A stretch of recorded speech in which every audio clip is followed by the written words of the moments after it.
आपका स्वागत है मेरे YouTube चैनल पर।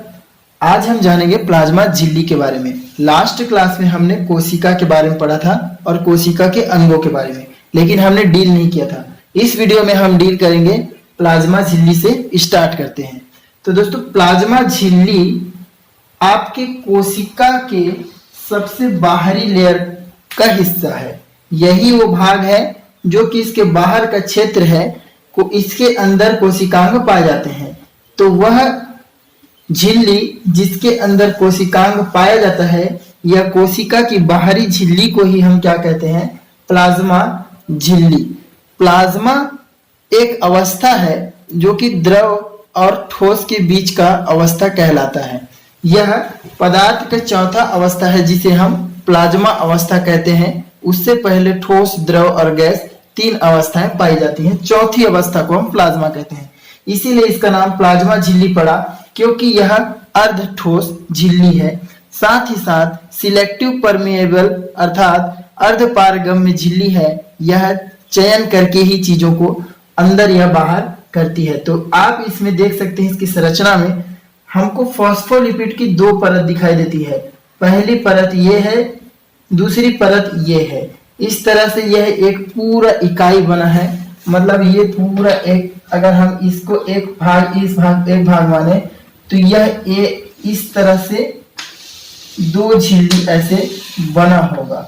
ये इनर लेयर, ये आउटर लेयर। इसके अंदर कोशिकांग पाए जाते हैं। तो दोस्तों, यही वो झिल्ली है। ये वाला झिल्ली यहाँ आ जाएगा, ये वाला झिल्ली अंदर की तरफ। कुछ इस तरह से यह हमें दिखाई देगा अगर हम इसको इस तरह से काट दें। तो दोस्तों, इस तरह से ये पूरी झिल्ली में बना रहता है। तो बच्चों, अब हम जानेंगे इसके आगे के बारे में। तो हमने पहला जाना कि फॉस्फोलिपिड की दो परतें होती हैं हमारे प्लाज्मा झिल्ली में। इसके बीच में कुछ इस तरह से बिंदुनुमा संरचनाएं दिख रहा होगा आपको, एक चैन की तरह। इसे हम कहते हैं कोलेस्ट्रॉल। आपको वो नहीं दिख रहा होगा, अब देखिए ध्यान से। तो ये चैन नुमा संरचनाएं दिख रहा होगा जिसे हम कहते हैं कोलेस्ट्रॉल। तो फॉस्फोलिपिड की दो परत होती हैं, बीच में इनके कोलेस्ट्रॉल भी पाई जाती है। इसी संरचना में अगली चीज है कि हमको यहाँ एक बड़ा सा एक भाग दिखाई दे रहा है जो इनके बीच में धंसा हुआ है। इसको हम बोलते हैं मेम्ब्रेन प्रोटीन। क्या कहते हैं? झिल्ली प्रोटीन या मेम्ब्रेन प्रोटीन कहते हैं। यह झिल्ली प्रोटीन बहुत ही महत्वपूर्ण चीज है। इसी से एक भाग और जुड़ा हुआ है। यहाँ ऊपर में आप देख सकते हैं ये भाग, इसे हम कहते हैं कार्बोहाइड्रेट चेन। Carbohydrate chain. तो एक प्लाज्मा झिल्ली में इतने सारे अंग पाए जाते हैं। पहला ये, दूसरा ये, तीसरा ये और चौथा ये। चार अंग हमने इसमें देखे हैं। चारों से एक प्लाज्मा झिल्ली बनती है। अब इस प्लाज्मा झिल्ली को अगर आप देखें तो ये बहुत महत्वपूर्ण है। इसका सबसे पहली बात तो ये जो अंग है इसको हम बाद में डील करेंगे वीडियो के एंड में। सबसे पहले हम जानते हैं ये धसे हुए बड़े भाग को, जिसको हम बोलते हैं मेम्ब्रेन प्रोटीन। तो मेम्ब्रेन प्रोटीन कार्बोहाइड्रेट मॉलिक्यूल है, ठीक। ये कार्बोहाइड्रेट चेन इससे जुड़ा रहता है, इसी मेम्ब्रेन प्रोटीन से। और यह इसको एक इम्यूनोलॉजिकल आइडेंटिटी देता है। इम्यूनोलॉजिकल आइडेंटिटी मतलब कि यह कोशिका को विशेष पहचान देता है। यह किसी भी कोशिका को विशेष पहचान देता है, यह कार्बोहाइड्रेट चेन जो इससे जुड़ा रहता है। उसके बाद अगर इसके बारे में हम और देखें तो यह एक रिसेप्टर की तरह कार्य करता है। रिसेप्टर मतलब यह किसी चीज को प्राप्त कर सकता है और यहां से ही यह इस चीज को बाहर भी कर सकता है। साथ ही साथ जैसे मान लीजिए कि यह एक कोशिका है जो कि हमको गर्मी का एहसास दिलाता है। तो गर्मी यहां से अब्जॉर्ब नहीं होगा, गर्मी को यह एहसास करेगा। तो यह एक रिसेप्टर की तरह कार्य करता है। गर्मी को यह एहसास करेगा। मान लीजिए यह आग है, यह आग है। आग के पास में मैं अपना हाथ ले जाता हूं तो ये कोशिका में यह अंग इस गर्मी को एब्जॉर्ब करेगा और मैं झट से हाथ हटाऊंगा, जो कि मेरा ब्रेन मेरे को करने को बोलेगा। तो यह एक रिसेप्टर की भांति कार्य करता है।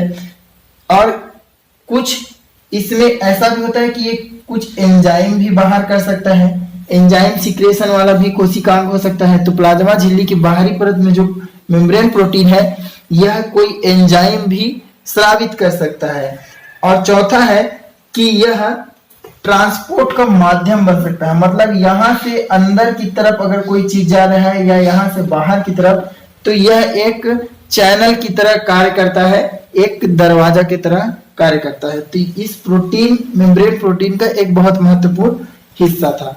अगला हम देखते हैं, हमने कोलेस्ट्रॉल। तो ये कोलेस्ट्रॉल की चेन इसके अंदर में पाई जाती है। यह भी एक प्रकार का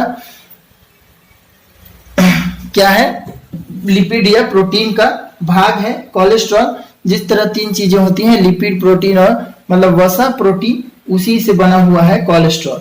यह एक असंतृप्त कार्बोहाइड्रेट का चैन होता है।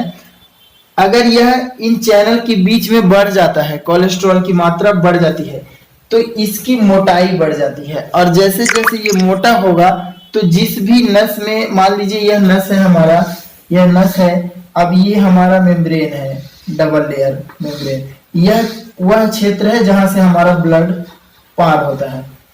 अब अगर यहाँ कोलेस्ट्रॉल बढ़ने लगा, तो यह इस ओर मोटा हो जाएगा, नस मोटा होने लगेगा।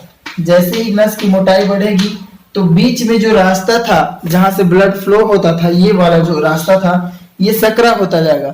सकरा होता जाएगा तो क्या हो जाएगा, इसमें से ब्लड बहुत बहुत कम मात्रा में पार होने लगेंगे। धीरे धीरे धीरे धीरे यह बहुत ही सकरा हो जाएगा। और एक ऐसा स्थिति आएगा जब हार्ट अटैक की समस्या हो जाएगी, क्योंकि यहाँ से ब्लड जो है उसको एक ब्लॉकेज मिल रहा है। इसलिए कोलेस्ट्रॉल की जब मात्रा बढ़ती है, तो हृदय संबंधी विकार होते हैं शरीर में, हृदय संबंधी बीमारियां आ जाती हैं। अगला है, अब हमने तीन, इसको पढ़ लिया, इसको पढ़ लिया, इसको पढ़ लिया, इसको पढ़ लिया। अब हम पढ़ते हैं फास्फोलिपिड की दो परती संरचना को। यह जो क्षेत्र है बहुत महत्वपूर्ण होता है।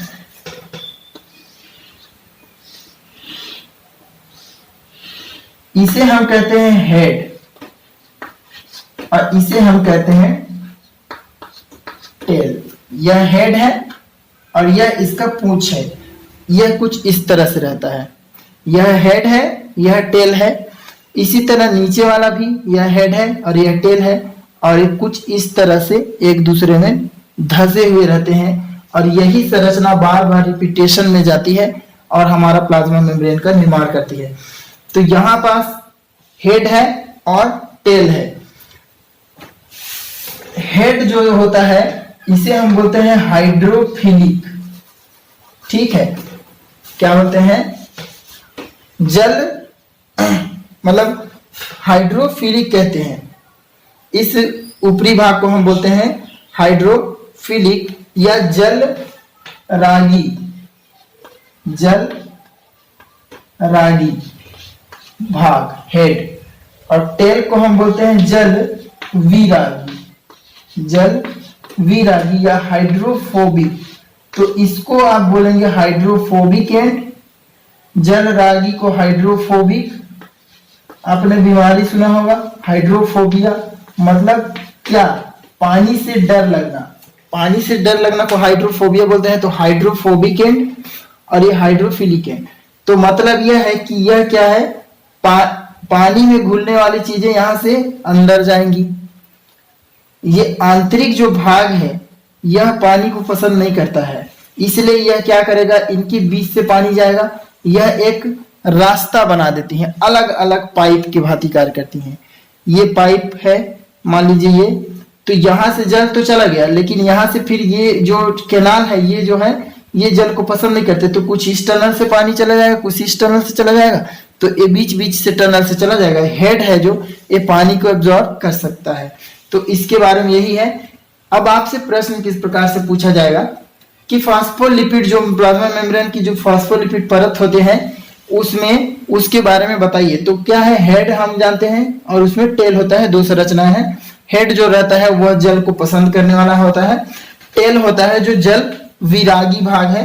तो इसमें दो चीजें हमने देखी, जल रागी और जल विरागी प्लाज्मा मेम्ब्रेन में। तो बच्चों आज इतना ही करेंगे। प्लाज्मा झिल्ली के बारे में आपके कोई भी क्वेश्चन होंगे तो आप मुझे कमेंट करें, मैं उसका आंसर जरूर आपको दूंगा। और वीडियो अगर आपको पसंद आया तो लाइक एंड सब्सक्राइब जरूर कर लें।